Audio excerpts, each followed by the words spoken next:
Right now, though, Ray, I want to spend a little time on the future. Maybe not even the full NFL's future, because we have a little local, and sports sure are provincial, to work with before we get to the big, broader overall future of football. I saw Albert Breer has been tweeting about Trey Lance, and he tweeted, he wrote, he's reported, Trey Lance is well-liked and works his tail off. He's not as skilled a runner as the Niners had hoped, but he's a big, strong athlete. The question really is whether he can improve as a passer. He's not that natural of a thrower of the ball. But Jalen Hurts wasn't either, and he developed, so it could happen. If Lance, through his work with his personal coaches, comes back a different quarterback in the spring and lights up OTAs, I think the Niners would be thrilled. Look, I don't mean to Albert Breer here, but yeah. Yeah. If he does well, they'll be happy. Yeah, I imagine they would be. Yeah, no duh. Yeah, they would be very thrilled if the guy that they spent all that draft capital on turned out to develop at a pace that is frustrating early on here, but accelerates to the level of Jalen Hurts or Josh Allen. Like, by the time these guys got to year 3, you started to think, all right, something there. Although Jalen Hurts is only in year, 2? Yeah, Jalen Hurts is a better athlete, played in a better college program. 2, actually, and I think is a better athlete. But, I'm saying that without having full knowledge of what Trey Lance can do, because nobody has any information on what he can do. Look, if they wanted he's a rumor about a rumor. If they wanted a running quarterback, the guy who they might have taken should have been Justin Fields, because Justin Fields has all the arm questions that Trey Lance has, with none of the questions about mobility. Justin Fields, in a small sample size of just this year, proved that he is one of the best running quarterbacks football's ever seen throughout a single season. Like, he was an electric. If only he could ever get a job in the NFL. If only he could actually play for an NFL team. Wouldn't that be nice one day? Hey, maybe they trade him 2-1. So that is would not, be Bears. Not what we're talking about right now, though. Trey Lance was talking with Quincy Avery. Now, that is what? A former coach who's got a podcast, and Trey Lance was on this talking about how hard this season was for him. Multiple surgeries and obviously plenty of stress all around.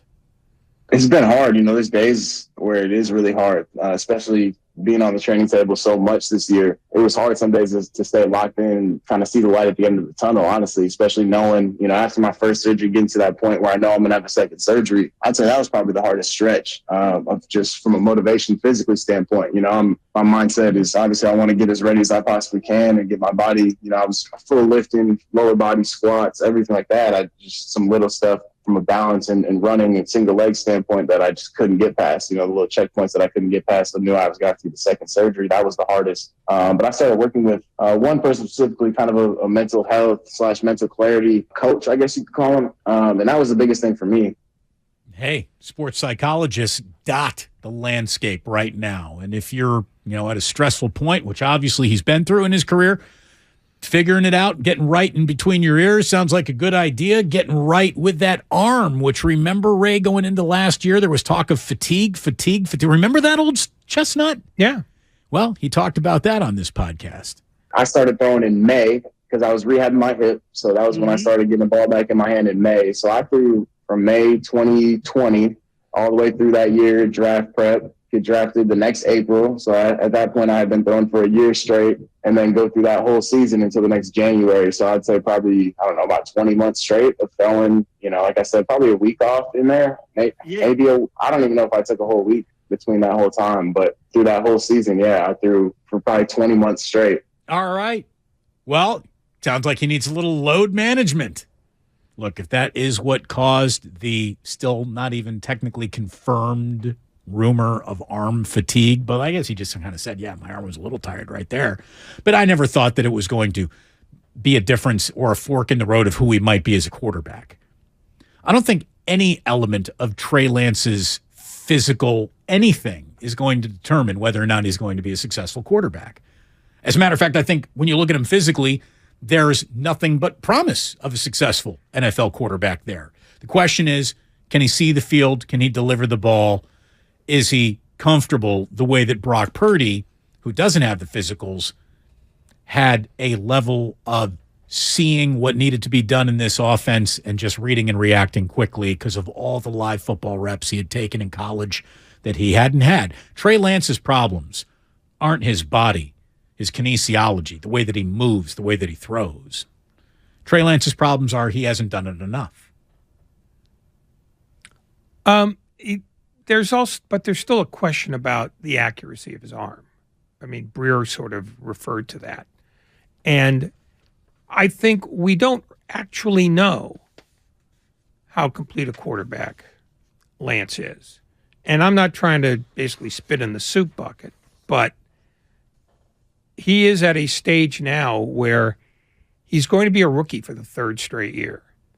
And football is a notoriously impatient place.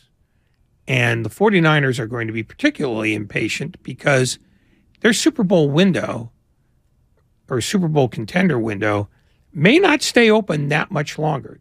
These tend to close quicker than people realize. And the 49ers have already had like 4 years where it's been open. They got 2 more years realistically in front of them.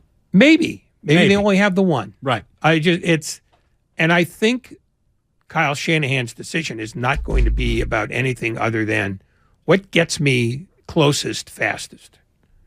And right now, I mean, I don't know that you can say that Lance is first to the trough there just because he hasn't done anything. And it's not, because he's failed. It's because he hasn't been there. Purdy, even though he has a bit of a track record, it's still only 9 games. So he's not that much further along. So I have a feeling that this is going to be a genuinely annoying and open competition. It might be, but I will say that 9-game sample size, although it's not voluminous, it was definitive. It may be, but you know what? We thought this was definitive a year ago, and it turned out not to be too. And we had a voluminous amount of conversation about it. I do remember. Oh, no, we talked about it endlessly to the point where I wanted to put 2 bullets in my eyes in case the first one didn't take. But Kyle Shanahan has shown time and again that he deals with exigent circumstances. And that is, what's the thing I need now? He would like to have had this planned out for the future, but, circumstances have prevented that. I mean, he wanted to get rid of Jimmy Garoppolo and then not only didn't, but put him back in the starting lineup when he had to, and they were an excellent team. So what I'm saying is he's incredibly open-minded here on this because he has to be. He did clear up, I guess, one point of contention, controversy, whatever you want to call it. Remember when Rand Carthon, who came from the Niners organization, was elevated to the next general manager of the Tennessee Titans? And he basically went on Instagram and gave the crossed fingers emoji, which a lot of people looked at. And because emojis are hieroglyphics and need to be interpreted, and you didn't use your actual big boy adult words, everyone was like, well, what does he mean? What does he mean? Does he mean he wants to be a Tennessee Titan? Does he mean he wants to follow Rand Carthon? Blah, blah, blah, blah, blah, blah, blah, blah, blah. Here he is on all that. I just want to support guys. Like, I repost my Instagram today. This whole season was probably more of a 49ers fan page than anything, like just showing guys support. Ray's got a cool outfit. Aziz got a cool video. Fred, whatever it was. And then obviously the Rand stuff. So me and Rand got real close over the last, I wouldn't say super close, but we talked on the regular. And he'd bring his boys in. I would hang out with his kids in the training room. So it was always, for me, it was huge. Like, they were like a shining light. Like, they come in and show me how many push-ups they could do and stuff like that. So just getting to know someone's family like that, I was super happy for him for the opportunity. So, yeah, the fingers crossed emojis now, like, man, I'm crossing my fingers on the Tennessee Titans. But you just show support. Like, it's your love. Yeah, totally. Like, I cross my fingers, man. I love it here. I don't ever want to be anywhere else. So there you go. Whole bunch of much ado about nothing. One more on the Q with Quincy Avery, who was his former quarterback coach or podcast. That's probably my number one used emoji, too. I didn't know. Kyle told me the next morning. I remember we walked into the install meeting. Kyle was like, have you seen everything?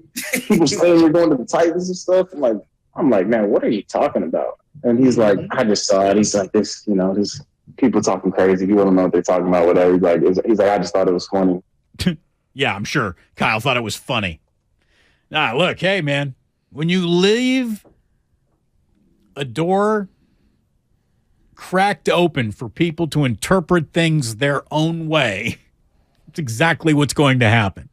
You don't even have to leave it open. Some people will just kick it down. Right. He could have actually tweeted, I never want to be a Tennessee Titan, but good luck, Ran. And someone would have said, do you think he really wants to follow Ran Carth into the Tennessee Titans? Yeah. And no, it's the narrative always precedes the fact. And sometimes when there are no facts at all, the narrative is the only thing you got. So while we're talking quarterbacks, let me ask you this. Because basically we've got 7 or 8 teams. No doubt about it. 7 or 8 teams that are officially looking quarterback this offseason. Raiders, Jets, Titans, Panthers, Saints, Texans, Buccaneers, Colts, Washington, and maybe the Atlanta Falcons. How in love with Desmond Ridder are they? We'll find out. So we have a pretty decent handful of teams looking quarterback.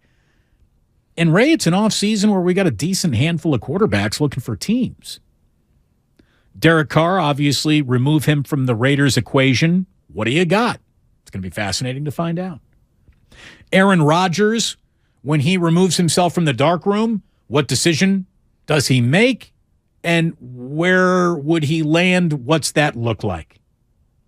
Maybe he's just right back in Green Bay. I don't know. Lamar Jackson, what if he were actually removed from the Baltimore Ravens or John Harbaugh? Is he still an MVP caliber player? Can he stay healthy? Would he be a plug-and-play path to success for the team that got into the Lamar Jackson business right away? Justin Fields, as we said, remove him from the Bears. What would a team be willing to trade? What kind of player would you get? Baker Mayfield, he has been removed from the team that drafted him, the team that then traded for him, and then the second team that traded for him, the Los Angeles Rams at the very end there. So a lot of humble pie is the only meal that Baker Mayfield has eaten. What does that do to his future? Jimmy Garoppolo. Ray, enough said. No need to recap any element of that. And then there's Bryce Young. Would you be more than willing to forego all the experience of all the quarterbacks that we just mentioned to take a shot at Bryce Young, the former Alabama quarterback? You know, can't help but probably notice that there are former Alabama quarterbacks dotting some pretty successful football operations right now, and he fancies himself capable of doing that one day. Who knows? It's going to be a really interesting quarterback offseason. Well, and don't forget C.J. Stroud, too, who's probably going to be the number 2 pick. Mm-hmm. So he's in the argument, too. And then Anthony Richardson from Florida, who's going to be picked no lower than 6th, probably. So, yeah, there's going to be a lot of quarterback movement. And because it's all sort of either sort of secondhand guys or quarterbacks who you can't basically bet on because the draft 2 years ago that had all these quarterbacks has produced almost none. And I think the movement is probably going to lead to more movement because at some point teams have to figure out what the philosophy of having a quarterback is. Do you take one and stay with them because patience is better than impatience? I mean, do you look at Jalen Hurts as the new model? Or do you just go, I'm going to just keep doing this until I get lucky? Because that's where the Jets are right now. They took Zach Wilson believing their quarterback problems were solved. They're worse off now than ever. It's, there is no guiding truth about quarterback acquisition that's going on in the NFL now, and I think it's more convoluted now than ever. By the way, the New York Jets fans, the NFL is already they're just dying to put the Jets and Aaron Rodgers together. What would that look like? I would like to tell you right now that if Aaron Rodgers were to be in New York facing that media every single day, I'm not saying it's Kyrie or Kevin Durant, but it's a disaster waiting to happen. Aaron Rodgers has been an outstanding quarterback. He was the right guy cast for the Green Bay Packers. I think he would be the wrong guy cast for the New York Jets because he's got rabbit ears. He pretends to be above it all. I think he would get eaten alive in New York. I really do. He might also get eaten alive in New York because the Jets stink. Who's their running back? Don't have one. He got hurt last year. What? He got hurt last year. But that's no guarantee that he's going to come back good. And the Jets haven't had an offense worth looking at in years. They don't block well. Their best wide receiver, Garrett Wilson, who is okay but not special. Just won Offensive Rookie of the Year. But not somebody you're going to go, that's my franchise guy. Here's what they got. They got a little bit of a weapon there, and they got a defense. Yeah. But the other thing I wanted to say is Aaron Rodgers is not by nature a patient human being. No.